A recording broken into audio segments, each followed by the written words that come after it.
नमस्कार, आप देख रहे हैं डे न्यूज खबरें आप तक और मैं हूं आपके साथ अंजलि मिश्रा। डे न्यूज में आप सभी दर्शकों का स्वागत है।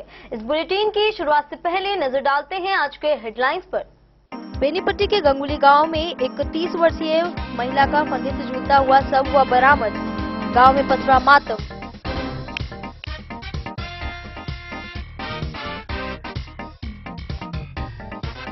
जिला पदाधिकारी अरविंद कुमार वर्मा ने जयनगर प्रखंड सांचल कार्यालय का किया औचक निरीक्षण, साथ ही दिए कई आवश्यक निर्देश।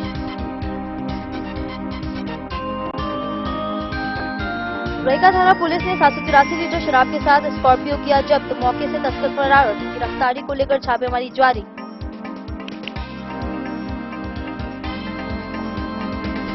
बेनीपट्टी के कटैया गांव में एक तालाब में डूबने से एक 3 वर्षीय बालक की हुई मौत। गांव में पसरा मातम।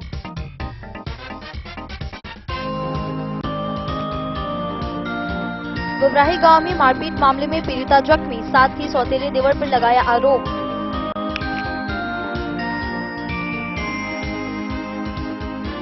जयनगर में असामाजिक तत्वों ने चप्पल दुकान में लगाया आग, लाखों का सामान जलकर राख, जांच में जुटी पुलिस।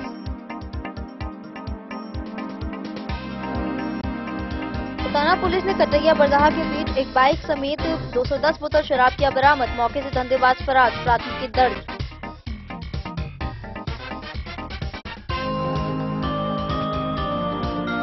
औरंगाबाद पुलिस ने छापेमारी के दौरान 108 लीटर शराब किया जब्त, मौके से तस्कर फरार, जांच में जुटी पुलिस।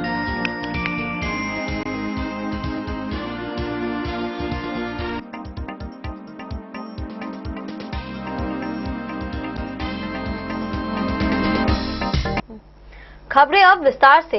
गंगुली गांव में एक 30 वर्षीय महिला का शव फंदे से झूलता मिला। पति अनाज की खरीद बिक्री के लिए बाहर गया था। महिला ने बच्चों को स्कूल भेजने के बाद आत्महत्या की। शव को पोस्टमार्टम के लिए सदर अस्पताल भेजा गया है। पुलिस ने प्रथम दृष्टया आत्महत्या मानते हुए जांच शुरू की है। घटना से गांव में मातम पसरा हुआ है। बेनीपट्टी थाना के गंगुली गांव में गुरुवार को फंदे से झूलते हुए एक महिला का शव बरामद किया गया। मृतका की पहचान बेनीपट्टी थाना के गंगुली गांव निवासी प्रकाश कुमार पूर्व की पत्नी अंशुला देवी उम्र 30 वर्षीय के रूप में की गई है। मिली जानकारी के अनुसार मृतका का घर निर्माणाधीन अवस्था में है। मृतका के पति गाँव में घूम घूम कर अनाज की खरीद बिक्री करते हैं और गुरुवार की सुबह करीब 6 बजे के आसपास मृतका के पति अनाज की खरीद बिक्री के लिए घर से बाहर चले गए। इधर मृतका अपने बच्चों को खाना खिलाकर स्कूल भेज दी। इसके बाद करीब दिन के 10 बजे के आसपास घर के परिजनों के द्वारा मृतका का शव उसके अर्धनिर्मित 2 मंजिला मकान के लिंटर में साड़ी के सहारे झूलता हुआ शव देखा तो परिजन शोर मचाने लगे। शोर सुनकर आसपास के लोग पहुंचे और फिर घटना की सूचना मृतका के पति को दी गई। सूचना मिलने पर उसके पति घर पहुंचे और फिर बेनीपट्टी थाना पुलिस को घटना की सूचना दी गई। सूचना मिलने पर बेनीपट्टी थाना के एसआई कंदन बास्की व प्रीति कुमारी के नेतृत्व में पहुंची पुलिस ने सबको कब्जे में लेकर पोस्टमार्टम के लिए सदर अस्पताल मधुबनी भेज दिया। मृतका को 3 बच्चे हैं, जिसमें करीब 6 वर्ष का एक पुत्र, 5 वर्ष और 4 वर्ष की 2 पुत्रियां हैं। घटना के बाद आसपास में मातम पसरा हुआ है। परिजनों का रो रो कर बुरा हाल था। इस बाबत मौके पर पहुंचे दोनों पुलिस अधिकारियों ने बताया कि मामला प्रथम दृष्टया आत्महत्या का प्रतीत होता है। वैसे पोस्टमार्टम रिपोर्ट आने व अनुसंधान के क्रम में ही मौत के वास्तविक कारणों का पता चल सकेगा। बेनीपट्टी से विनोद कुमार की रिपोर्ट। जिला पदाधिकारी अरविंद कुमार वर्मा ने जयनगर प्रखंड अंचल कार्यालय का औचक निरीक्षण किया। पंजी संधारण और साफ सफाई पर जोर देते हुए अधिकारियों को समय पर कार्य निष्पादन का निर्देश दिया। लंबित दाखिल खारिज मामलों के शीघ्र निपटारे और लापरवाह कर्मियों पर कार्रवाई की भी चेतावनी दी।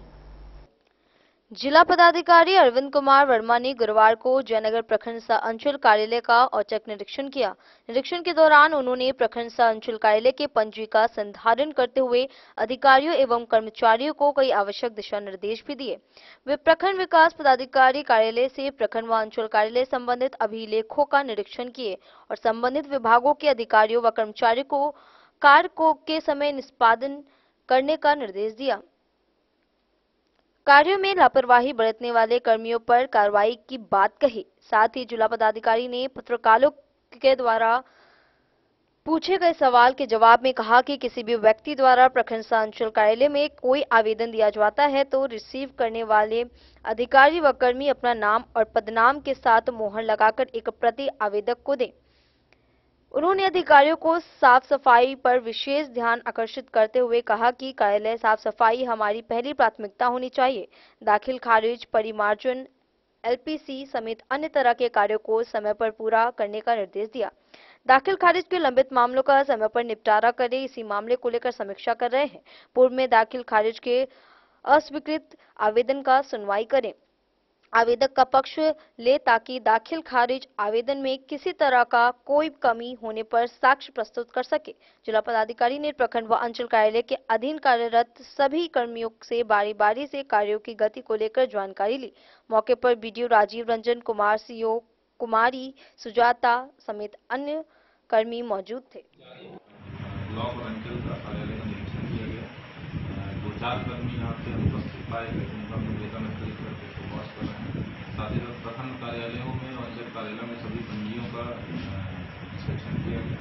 पंजियों की संधारण की स्थिति दयनीय है प्रखंड में भी, अंचल में भी, उसमें सुधार करने का निर्देश दिया गया है 1 माह के अंदर हर बिंदु पे पालन कराने का।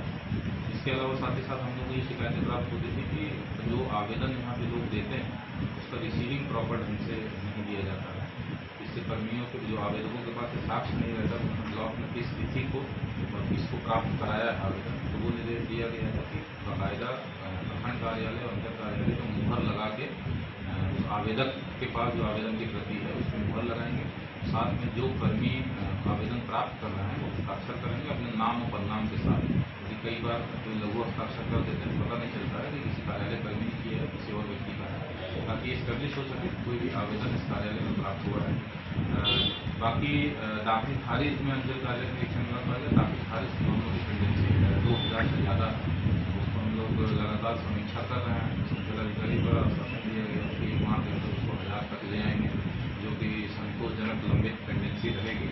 इसके अलावा पूर्व में अस्वीकृत दाखिल खारिज वालों की संख्या बहुत ज़्यादा है। हालांकि इसमें सीओ के द्वारा बताया गया कि कई बार जो अस्वीकृत हो जाता है लोग दोबारा आवेदन दे देते हैं, उस कारण से ज़्यादा अस्वीकृति हुई है, या सरकारी जमीन पर देते हैं उस कारण से हुई है।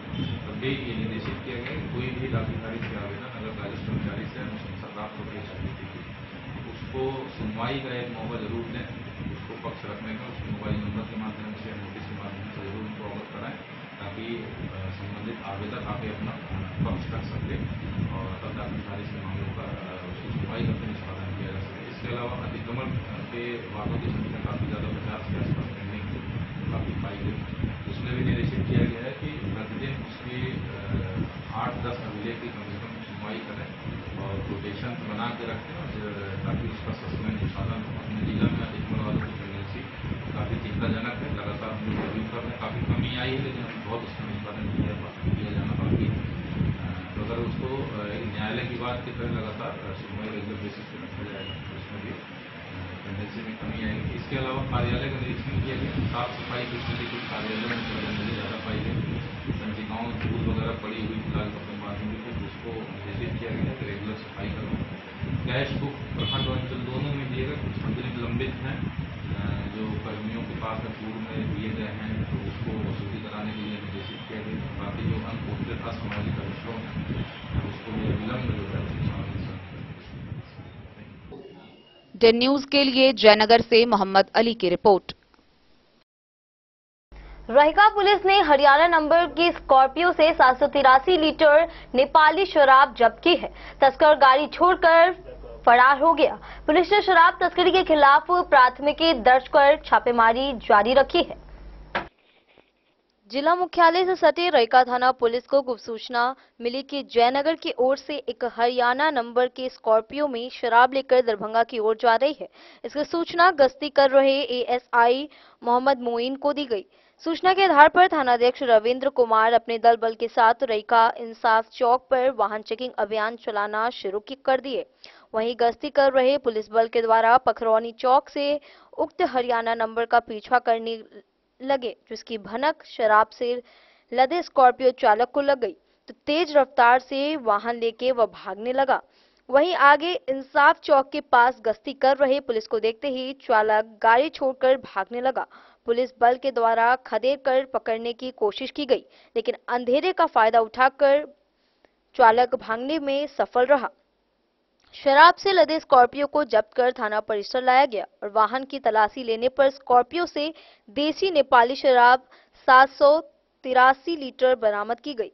इस बाबत रहिका थानाध्यक्ष रविंद्र कुमार ने जानकारी देते हुए बताया कि नेपाली देसी शराब के साथ एक स्कॉर्पियो जब्त कर लिया गया है तथा शराब तस्कर के विरुद्ध उत्पाद मद्य निषेध अधिनियम के अंतर्गत प्राथमिकी दर्ज कर गिरफ्तारी को लेकर लगातार छापेमारी जारी है। जल्दी शराब तस्कर को गिरफ्तार कर लिया जाएगा। मधुबनी से फिरोज आलम की रिपोर्ट। बेनीपट्टी के कटैया गांव में 3 वर्षीय एक बच्चे की तालाब में डूबने से मौत हो गई। खेलते समय पांव फिसलने से वह गहरे पानी में चला गया।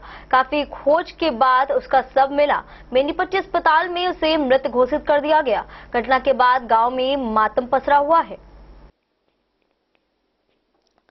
बेनीपट्टी थाना के कटैया गांव में गुरुवार को मंदिर नामक तालाब में डूबने से एक बालक की मौत हो गई। मृतक की पहचान कटैया गांव निवासी अजय सहनी के पुत्र दिव्यांशु कुमार उम्र 3 वर्षीय के रूप में की गई है। मेरी जानकारी के अनुसार मृतक अपने घर से निकलकर मंदिर तालाब के किनारे के पास खेल रहा था। इस क्रम में अचानक उसका पांव फिसल जाने के कारण उसे तालाब के गहरे पानी में चला गया, जिसके कारण पानी में डूबने से उसकी मौत हो गई। काफी समय बीतने के बाद भी जब मृतक घर नहीं पहुंचा और तालाब के किनारे के पास भी नहीं दिखा तो परिजनों को चिंता हुई और चारों ओर उसकी खोजबीन शुरू हुई। इसी क्रम में उसका शव तालाब के एक किनारे पानी से तैरते हुए दिखा तो परिजनों के द्वारा उसे तालाब के पानी से बाहर निकालकर इलाज के लिए बेनीपट्टी अनुमंडलीय अस्पताल लाया गया, जहां चिकित्सकों ने उसे मृत घोषित कर दिया। इसके बाद बेनीपट्टी थाना पुलिस को सूचना दी गई तो बेनीपट्टी थाना पुलिस अस्पताल पहुंचकर शव को अपने कब्जे में लेकर पोस्टमार्टम के लिए सदर अस्पताल मधुबनी भेज दिए।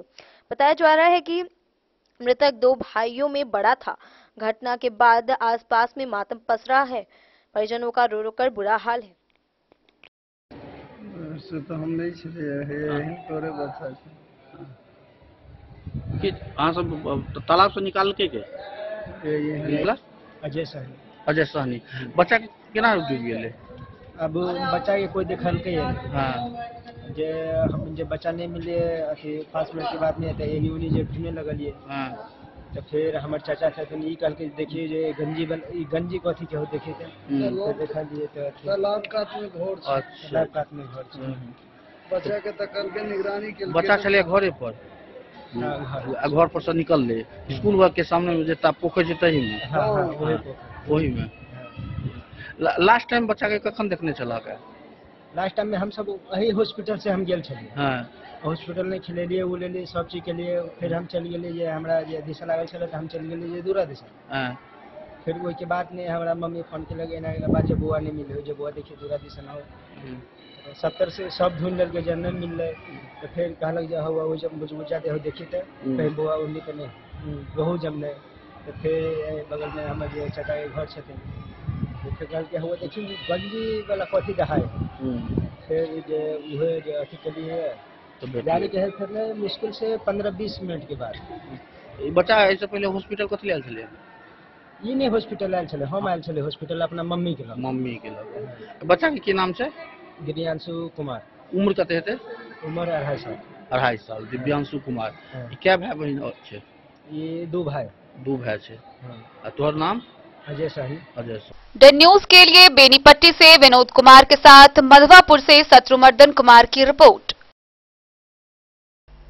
गोबराही गांव में एक महिला ने अपने सौतेले देवर पर मारपीट और जान से मारने की धमकी का आरोप लगाया है। उसके देवर ने पीड़िता का सर फोड़ दिया, जिसका इलाज जयनगर अनुमंडल अस्पताल में चल रहा है। पीड़िता ने पुलिस में शिकायत की है, लेकिन अभी तक कार्रवाई नहीं हुई है। जयनगर थाना के गोबराही गांव निवासी विनोद यादव की पत्नी संगीता देवी ने अपने देवर मनोज यादव पर मारपीट कर सर फोड़ देने का आरोप लगाते हुए जयनगर थाने में आवेदन दिया है। पीड़िता संगीता देवी ने बताया कि उनका ससुराल जयनगर थाना के गांव गोबराही में है। उन्होंने बताया कि उनके ससुर का 2 शादी हुआ था। एक शादी से उनके पति विनोद यादव हैं, दूसरी शादी से उनका सौतेला देवर मनोज यादव है। उन्होंने बताया कि उनका सौतेला देवर मनोज यादव उनको घर में नहीं रहने देता है, न ही जमीन में हिस्सा दे रहा है। जब वे लोगों को कहते हैं तो या रहने के लिए जबरदस्ती करते हैं तो मनोज यादव गाली गलौज कर मारपीट करते हैं एवं जान से मारने की धमकी देता है। उसी क्रम में 5 जुलाई को जब लोग अपने नहर गांव कालिकापुर थाना कलवाही से अपने ससुराल जयनगर थाना के गांव गुबराही पहुंचे तो मनोज यादव ने गाली गलौज देते हुए मारपीट शुरू कर दिया। मनोज यादव ने रॉड से संगीता देवी के सर पर वार किया, जिसका इलाज जयनगर अनुमंडल अस्पताल में चला है। पीड़िता ने अपने पति विनोद यादव के साथ मिलकर जयनगर थाने में आवेदन दिया, लेकिन जयनगर थाना के द्वारा अभी तक कोई कार्रवाई नहीं की गई है। थाना में आवेदन दिए? जी आवेदन दिया, अभी तक कोई सुनवाई नहीं हो रही। थाना के पदाधिकारी गए थे? नहीं, कोई भी नहीं गया। और कोई नहीं गया। क्या बोले वो लोग? बोला जा रहा हूँ, अभी तक कोई सुनवाई नहीं। दरखास्त लिया है, केस की हुआ है, अभी तक कोई सुनवाई। कल एसपी के पास भी गया, मैं डीएसपी के पास गया, ये हमको मुलाकात नहीं हुआ। आप कौन है इनका? मेरा पत्नी है ये। अच्छा। इसका पति हो गया।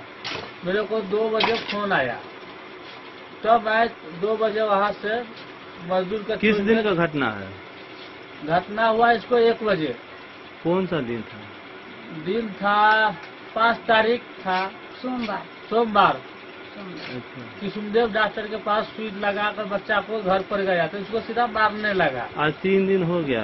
3 रोज हो गया, अभी तक कोई सुनवाई नहीं दिया थाना दिवस। अनेक कोई कानून कार्रवाई हुआ, इसको केस अभी तक लिया नहीं थाना। एफआईआर नहीं हुआ? एफआईआर अभी तक हुआ नहीं है। थाना गया था घर पे? थाना कोई भी 12 वाला को फोन किया, 12 वाला भी नहीं आया। 11 बजे रात को भी फोन किया 12 वाला को, तो नहीं सुनवाई दिया। आले थाना आया, अभी तक। क्या कहना है आपको? हमको गिरफ्तार इन लोग को चला चाहिए, केस होना चाहिए, कोर्ट से हम लोग फैसला होगा। ये हलमान सरपंच था 5 बरस, इस बार मुखिया में खड़ा था, इसका वाहन हो गया। हलमान को भी मैं गाड़ी गरोज इसको किया। मैं कलवाही से सरमोद लाल दास की रिपोर्ट। वक्त तो चला एक छोटे से ब्रेक का, मिलते हैं ब्रेक के बाद। अब बने रहिए हमारे साथ। लाल बाबू प्रसाद एंड सन्स, संकट चौक, बैंक ऑफ इंडिया के बगल में, मधुबनी। इस शादी सीजन सिर्फ हमारे साथ खरीदे और पाए 100% एक्सचेंज वैल्यू। आप सोने चांदी या हीरे के आभूषणों की तलाश में हैं तो हमारे ज्वेलरी शॉप में मिलेंगे आपको हर तरह के आभूषण बेहद किफायती दामों पर। हर अवसर के लिए आभूषण आपके बजट में। लाल बाबू प्रसाद एंड सन्स, संकट चौक, बैंक ऑफ इंडिया के बगल में, मधुबनी। नए और शानदार स्टॉक के साथ अब हर रिश्ते को करे और भी सुंदर। लाल बाबू प्रसाद एंड सन्स, संकट चौक, बैंक ऑफ इंडिया के बगल में, मधुबनी। हमारे सभी गोल्ड ज्वेलरी शॉप पर HUID है मौजूद।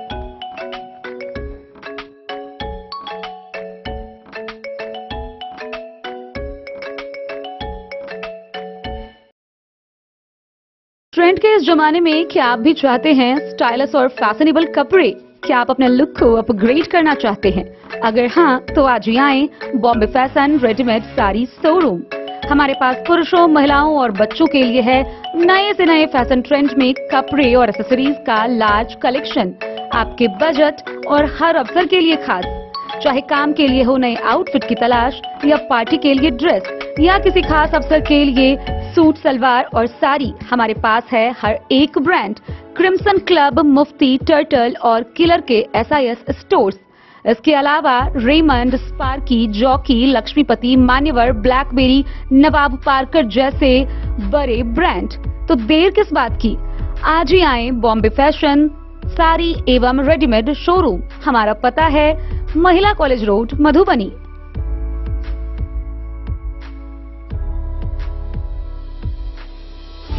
अगर है आपको सोने चांदी या हीरे के आभूषणों की तलाश तो आज ही आएं लाल बाबू ज्वेलर्स, महिला कॉलेज रोड, मधुबनी। मिथिलांचल में 100 वर्ष से अधिक की विरासत और आपकी सेवा में हर आभूषण पर हॉलमार्क उपलब्ध है। हर अवसर के लिए आभूषण, शादी हो, पार्टी हो, त्योहार हो, आपके बजट में और आपके डिजाइन के अनुसार। तो आज ही हमारी ज्वेलरी शॉप पर आएं और अपने प्रियजनों के लिए खरीदे खूबसूरत आभूषण।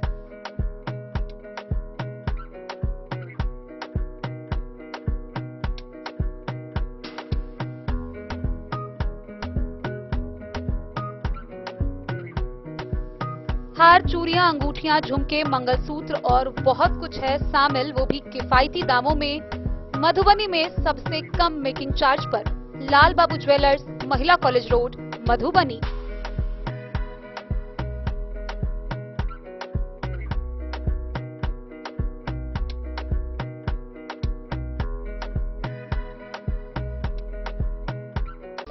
ज्वेलरी हाउस स्वर्णश्री, सोने की शुद्धता मापने वाला यंत्र कैरेटोमीटर यहाँ उपलब्ध है, क्योंकि सोने की शुद्धता और आपके विश्वास के साथ कोई समझौता नहीं। रत्न, सोना व चांदी के हर तरह के आभूषणों के लिए एक बार अवश्य आएं। लाइट वेट व बेहतरीन कारीगरी वाले गहनों का अनूठा संगम। आपका भरोसा ही है हमारी पूंजी। बिना किसी मिलावट व पूरी शुद्धता के साथ हॉलमार्क गहने आपको देना हमारा परम कर्तव्य। तो देर किस बात की, अपने मनपसंद गहनों की खरीदारी के लिए आज ही आए। पता याद रखें, ज्वेलरी हाउस स्वर्णश्री, बड़ा बाजार, मधुबनी। जयनगर में रेलवे स्टेशन चौक के पास एक चप्पल दुकान में अज्ञात असामाजिक तत्वों ने आग लगा दी, जिससे लाखों रुपए का सामान जलकर राख हो गया। दुकानदार मोहम्मद तनवीर ने थाने में शिकायत दर्ज कर मुआवजे की मांग की है। घटना की जानकारी पड़ोसी दुकानदार ने दी। जयनगर शहरी क्षेत्र के रेलवे स्टेशन चौक के समीप हॉस्पिटल के सामने एक जूता चप्पल के दुकान में अज्ञात लोगों के द्वारा आगजनी की घटना को अंजाम दी गई है, जिससे दुकान में रखे लाखों रुपए का सामान जलकर राख हो गया है। घटना को लेकर दुकानदार थाना टोला निवासी मोहम्मद तनवीर के द्वारा अज्ञात लोगों के खिलाफ थाने में आवेदन दी गई है। दुकानदार ने बताया कि प्राथमिक स्वास्थ्य केंद्र के सामने बीते 5 सालों से जूता चप्पल का दुकान कर अपने परिवार का भरण पोषण करते आ रहे हैं। हमेशा की तरह बुधवार की रात 9 बजे दुकान बंद कर घर चले गए। उन्होंने कहा कि मेरे दुकान में असामाजिक तत्वों के द्वारा आग लगा दिया गया है, जिसकी सूचना मुझे पड़ोसी दुकान के स्टाफ द्वारा दी गई है। तब तक दुकान में रखे सारे सामान जलकर राख हो गए थे। दुकानदार ने सरकार से मुआवजा की गुहार लगाई है। डे न्यूज के लिए जयनगर से मोहम्मद अली की रिपोर्ट। पतौना पुलिस ने कटैया बरदाहा के बीच एक बाइक समेत 210 बोतल नेपाली देसी शराब बरामद की है। धंधेबाज पुलिस को देखकर फरार हो गया। मामले में प्राथमिकी दर्ज कर आगे की कार्रवाई की जा रही है। पतौना पुलिस ने थाना क्षेत्र के कटैया बरदाहा के बीच एक बाइक समेत 210 बोतल नेपाली देसी शराब बरामद की है।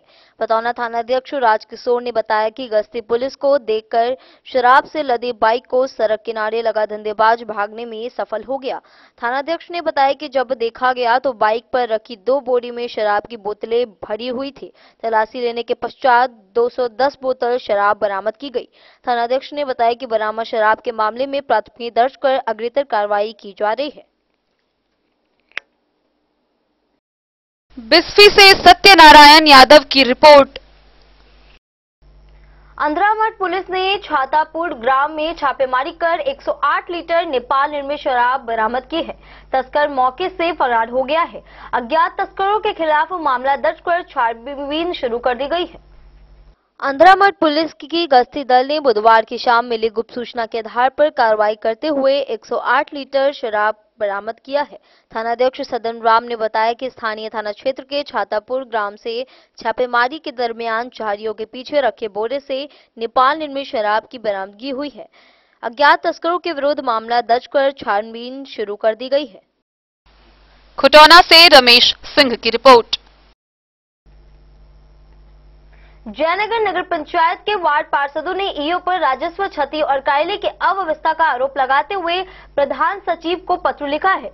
ईओ ने आरोपों को निराधार बताया है और समिति संसाधनों में कार्य करने की बात कही है। जयनगर नगर पंचायत में राजस्व की क्षति होने को लेकर ईओ के खिलाफ वार्ड पार्षदों ने मोर्चा खोलते हुए नगर विकास एवं आवास विभाग के प्रधान सचिव को पत्र लिखा है। वार्ड 3 से सूर्य नारायण ठाकुर, वार्ड नंबर 4 के वार्ड पार्षद शिवजी पासवान, वार्ड 5 के विनोद शर्मा, वार्ड 8 के हनुमान मोड़, वार्ड 9 के प्रतिनिधि रंजीत गुप्ता एवं वार्ड 6 प्रतिनिधि भरत शर्मा ने बुधवार को नगर पंचायत कार्यालय सभागार में प्रेस वार्ता करते हुए कहा कि वार्ड पार्षद विनोद कुमार शर्मा ने कहा कि ईओ के कार्य से कार्यालय अस्त व्यस्त हो गया है। नव कर्मियों को उनके विभाग के कार्य छोड़कर आवास योजना कार्य में लगा दिया गया है, जिससे कई काम लंबित हैं। कर्मी को अन्य कामों में लगाए जाने के कारण टैक्स वसूली में भारी नुकसान हुआ है। जन्म मृत्यु प्रमाण पत्र कार्य बाधित हो गया है। वार्ड पार्षदों के द्वारा कार्यों में कई तरह के आरोप लगाए गए हैं। इस मामले में कार्यपालक पदाधिकारी कुमारी हिमानी ने वार्ड पार्षदों के द्वारा लगाए गए सभी आरोपों को निराधार कर बताते हुए कहा कि सीमित संसाधनों के बीच सरकार के गाइडलाइन के अनुसार शहर का विकास कार्य कराया जाता है। वे लोग अपना काम करते हैं और हम अपना काम करते हैं। नगर पंचायत के प्रेस वार्ता में आप सभी पत्रकार बंधुओं की ओर से मैं अपनी ओर से सभी पत्रकार बंधुओं को हाथ जोड़कर प्रणाम करता हूं और सभी नगरवासियों को हाथ जोड़कर प्रणाम करता हूं। बात यह है कि अभी पूर्व के वक्ता ने बताया ही है कि हाल फिलहाल में नगर पंचायत का जो सिस्टम है बिल्कुल अस्त व्यस्त हो चुका है। कार्यपालक महोदया के द्वारा जो भी स्टेप लिया जा रहा है बिल्कुल ढंग से लिया नहीं जा रहा है और नगर का जो कार्य जो होता है वो बिल्कुल सुचारू रूप से हो नहीं पा रहा है।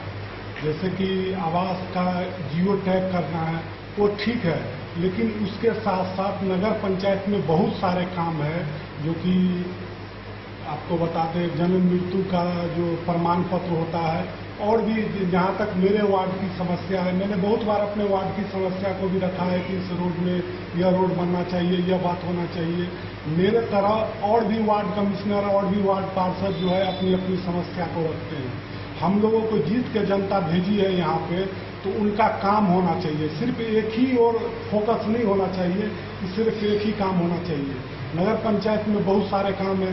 अभी देख लीजिए मंडल पोखर का जो चर्चा जो है जयनगर में कितना विस्तार से चल रहा है। उनकी योजना जो आखिर जो जहाँ रुका हुआ है, नगर पंचायत के पदाधिकारी को चाहिए, कार्यपालक पदाधिकारी को चाहिए कि जो भी रुका हुआ वो समस्या है उसको लाकर नगर पंचायत के मंडल पोखर को एक विस्तारीकरण कर शहर को एक सौंदर्यीकरण देने का काम करें। ये सब भी होना चाहिए। शहर में और भी बहुत सारी समस्या है, उस पर भी फोकस होना चाहिए।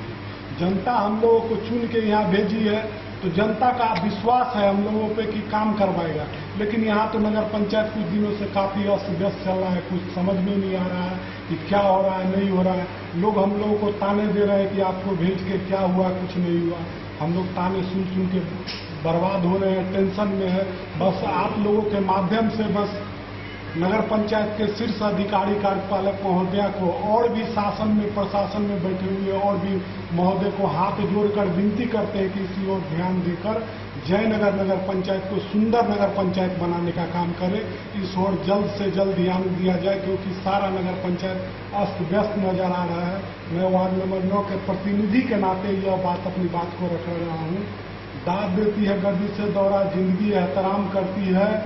जयनगर की जनता यहाँ चुन के भेजती है तो वो भी कुछ आस रखती है। इसी बात को आपके साथ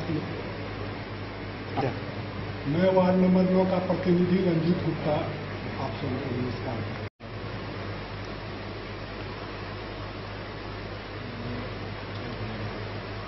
आज यह प्रेस वार्ता करने का उद्देश्य यही है कि हमारा नगर पंचायत कार्यालय जयनगर जो एक तरह से हमारे वर्तमान कार्यपालक पदाधिकारी कुमारी हिमानी के द्वारा किए गए कार्य से अस्त व्यस्त नजर आ रहा है। यहाँ बहुत सारे कर्मी हैं, सारे कर्मी का विभाग बटा हुआ है। हर एक को अपने अपने विभाग में काम करना है, लेकिन हमारे कार्यपालक के मनमाने रवैया के कारण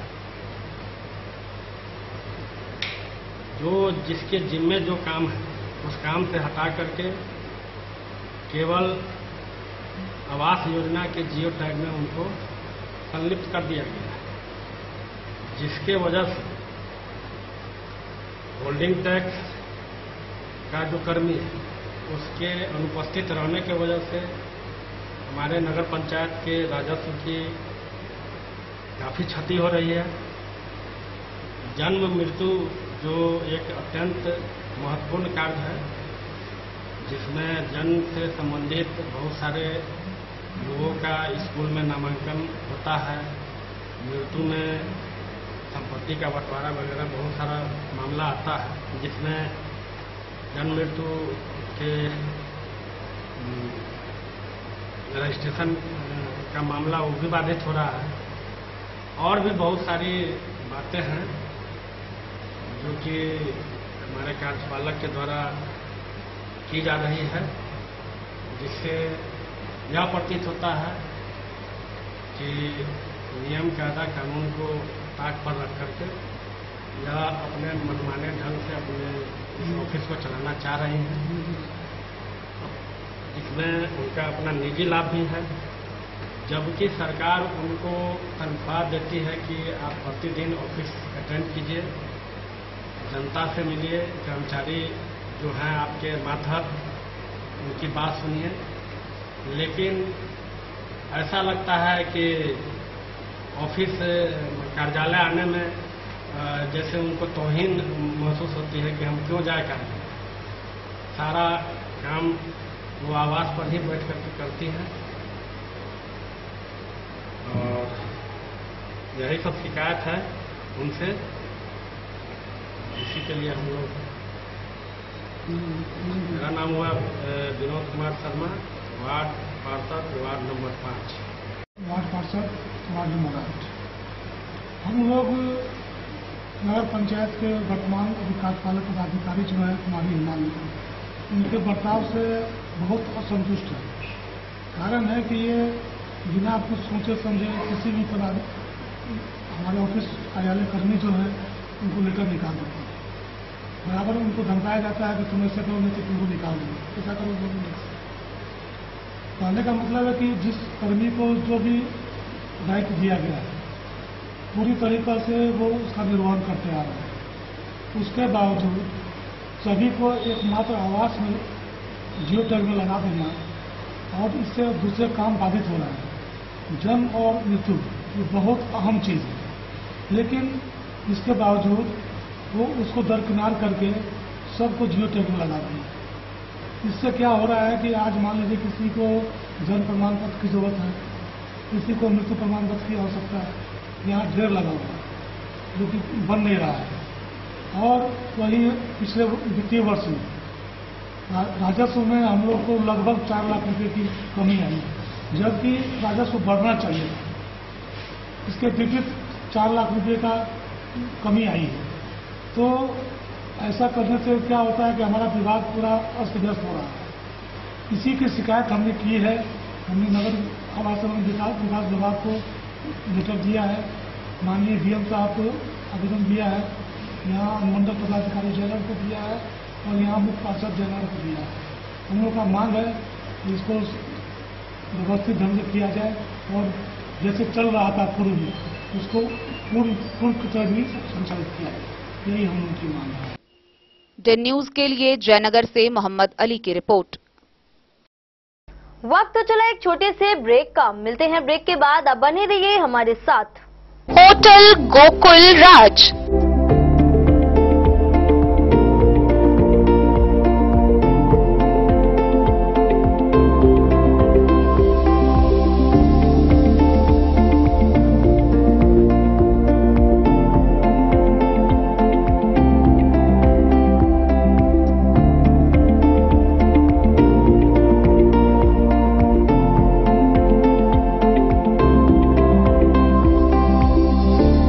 शहर के भीड़ भाड़ से दूर शांति और सुकून से भरे वातावरण में मधुबनी शहर के लहरियागंज वार्ड नंबर 1 में पूरे मिथिलांचल क्षेत्र का सबसे भव्य होटल होटल गोकुल राज।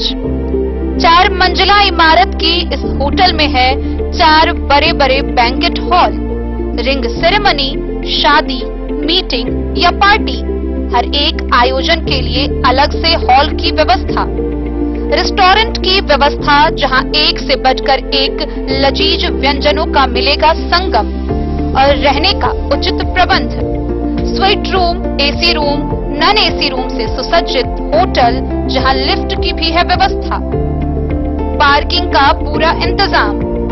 तो आइए और जिंदगी में खुशियों से भरी यादें शामिल करिए। होटल गोकुल राज मधुबनी में आप लोगों का स्वागत है। होटल गोकुल राज, लहरियागंज वार्ड नंबर 1 मधुबनी। शुभ शगुन वाटिका मैरिज गार्डन, मधुबनी शहर के बीचों बीच बाबू साहेब चौक पर आपकी सुविधा अनुसार आकर्षक और भव्य मैरिज गार्डन, शगुन वाटिका विवाह भवन। रिंग सेरेमनी हो या हो शादी, छोटा बड़ा पारिवारिक समारोह हो या हो कोई उत्सव या पार्टी, शगुन वाटिका मैरिज गार्डन दे रहा है आपको सबसे बेहतरीन सेवा। बुकिंग के लिए संपर्क करें गणपति टेंट हाउस, पुराना LIC कैंपस, खादी भंडार, मधुबनी।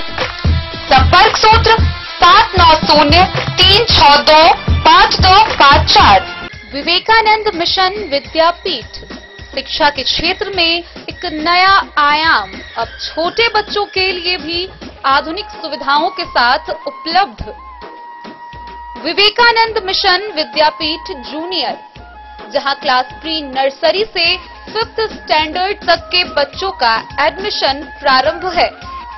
अगर आप भी चाहते हैं अपने बच्चों का शिक्षा के क्षेत्र में बेहतर विकास, तो विवेकानंद मिशन विद्यापीठ जूनियर है आपके लिए तैयार।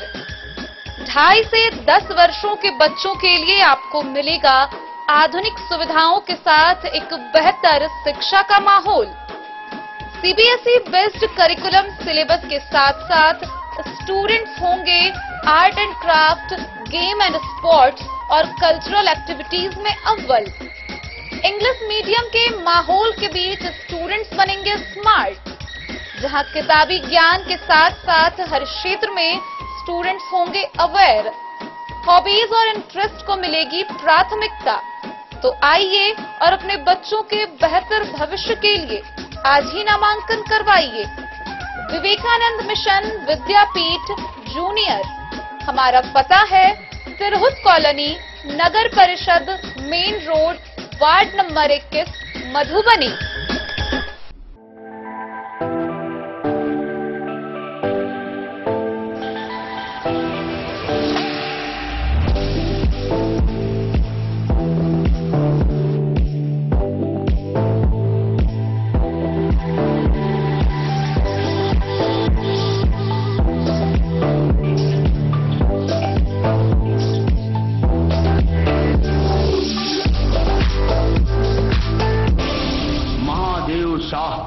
Amarnath Prasad jewellers 916 hallmark branded gold एवं डायमंड ज्वेलरी शोरूम, गांधी चौक।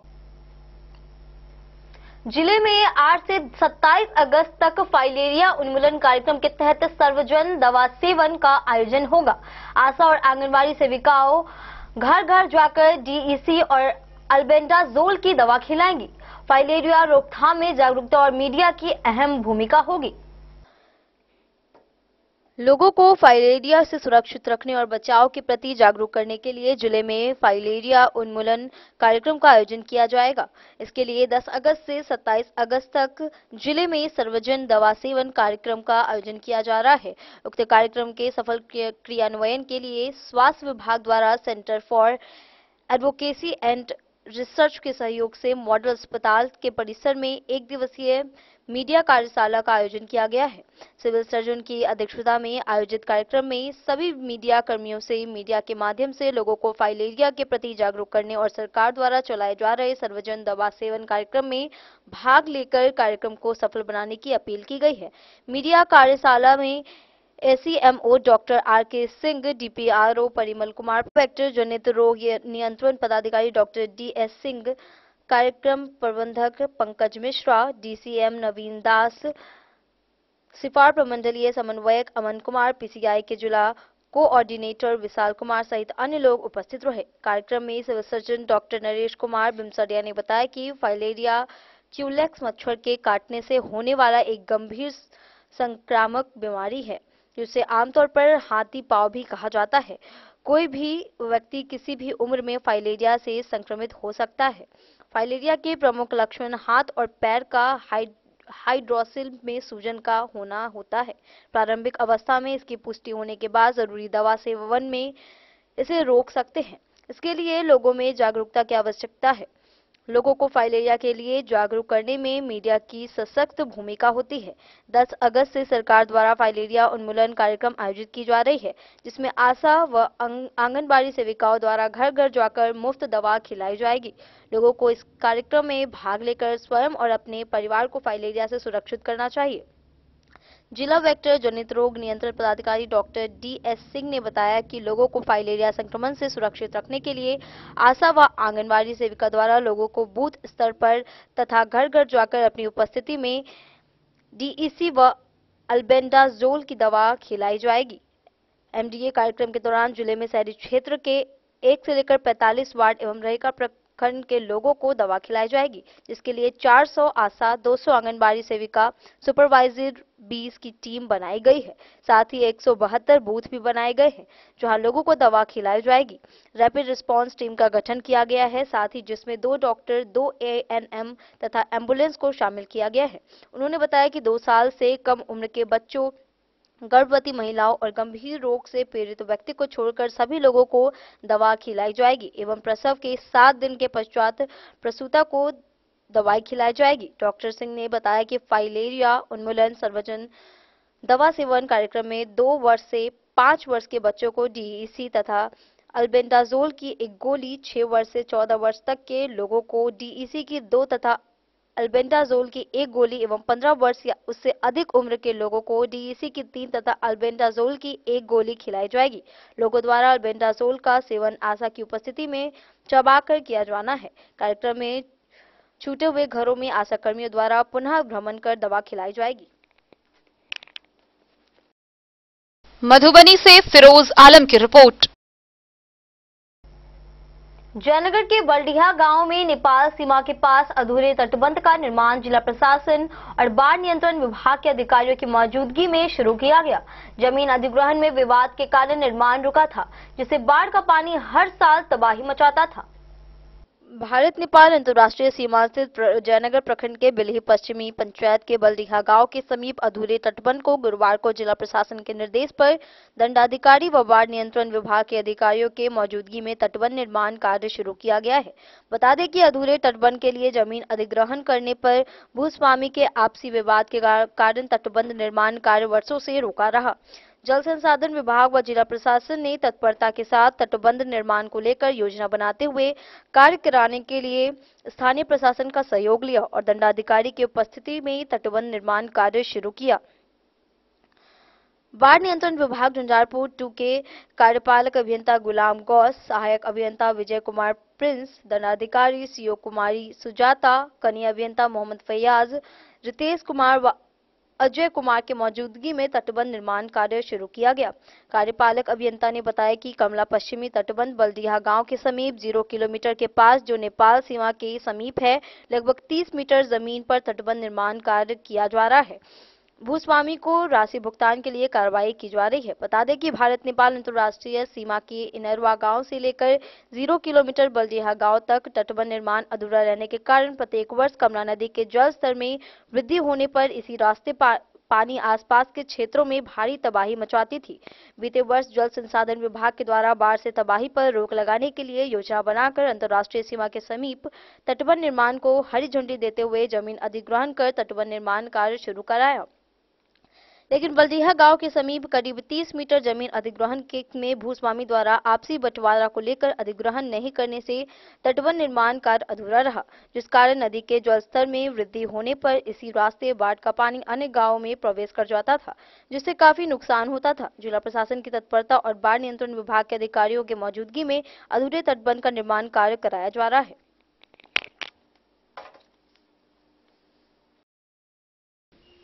डेन न्यूज के लिए जयनगर से मोहम्मद अली की रिपोर्ट। रामकृष्ण महाविद्यालय में रमन स्पेक्ट्रोस्कोपी और उसका उपयोग पर एक वर्चुअल व्याख्यान आयोजित की गई। मुख्य वक्ता रंजन कुमार सिंह ने रमन स्पेक्ट्रोस्कोपी की महत्वता पर प्रकाश डाला। प्रधानाचार्य डॉक्टर अनिल कुमार मंडल ने व्याख्यान की शुरुआत की। कार्यक्रम में विभिन्न कॉलेजों के शिक्षकों और छात्र छात्राएं शामिल हुए। रामकृष्ण महाविद्यालय के भौतिकी शास्त्र विभाग एवं महाविद्यालय IQAC के संयुक्त तत्वाधान में एक वर्चुअल व्याख्यान का आयोजन किया गया, जिसका विषय रमन स्पेक्ट्रोस्कोपी एवं उसका उपयोग था। मुख्य वक्ता के रूप में काशी हिंदू विश्वविद्यालय के भौतिकी विभाग के रंजन कुमार सिंह ने व्याख्यान दिया। व्याख्यान की शुरुआत प्रधानाचार्य डॉक्टर अनिल कुमार मंडल ने की। अपने संबोधन में डॉक्टर मंडल ने मुख्य वक्ता का परिचय कराते हुए विषय वस्तु की गंभीरता पर प्रकाश डाला। इसके साथ ही छात्र एवं छात्राओं को व्याख्यान के महत्व के बारे में विस्तार से बताया। प्रधानाचार्य ने बताया कि इस व्याख्यान माला में दरभंगा, बेगूसराय, समस्तीपुर, मधुबनी, मुजफ्फरपुर, छपरा आदि के भौतिकी विज्ञान के शिक्षक एवं रिसर्च स्कॉलरों ने भाग लिया है।